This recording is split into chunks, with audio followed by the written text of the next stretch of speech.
السلام علیکم ګرانې مینوالو، زه فیضان ګلستاني یو ځل بیا حاضر یم. دوستانو، تاسو په سکرین باندې د فاطمه ګل دا ډانس ګورئ.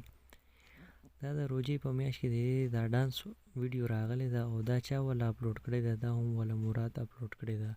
نو یو خواته چې دی نو دوستانو دی عمره کوي، بل خواته چې دی نو دی د حجاب هغه تصویران اپلوډ کوي، بیا درېیم اړخ دی د ډانس هغه ویډیوګانې اپلوډ کوي په فیسبوک باندې. نو دې نه چې دی نو څه ثابته کېږي؟ نو خبره دوستانو یو متل دی، خو خیر زه چې دی نو الټه کومه، وایي ډوم خو درېږي خو ډومتوب یې نه ودرېږي. دا متل ما ځکه الټه کو، دا په دې باندې بالکل صحیح راځي. نو چې کوم صحیح متل دی، خو خیر زه دې وخت هغه متل نشم ویلی، ځکه مې الټه کو چې دا دوستان به په دې خبره باندې وپوه شوي.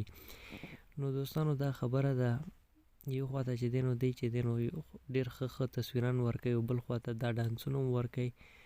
نو دی مجبوره دی خپل عادت نه، خپل فطرت نه دی خو ودرېږي، خو څوک مجبوري ده نشي ودرېدی. نو دوستانو خبره داسې ده، دا مراد چې کوم دی خو غټ جاهل انسان دی. یو خو چې دی نو جاهل انسان دی، ورسره چې دی نو د دنیا د پیسو لالچي انسان هم دی. نو لالچ دپاره چې دی نو دی څه نه څه کارونه نه دي کړي. نو دا چې کوم تاسو په سکرین باندې دې وخت دا تصویر ګورئ، په دې کې چې دی نو فاطمه ګل حجاب کړی دی، څومره ښه ښکاري، څومره ښکلی ښکاري.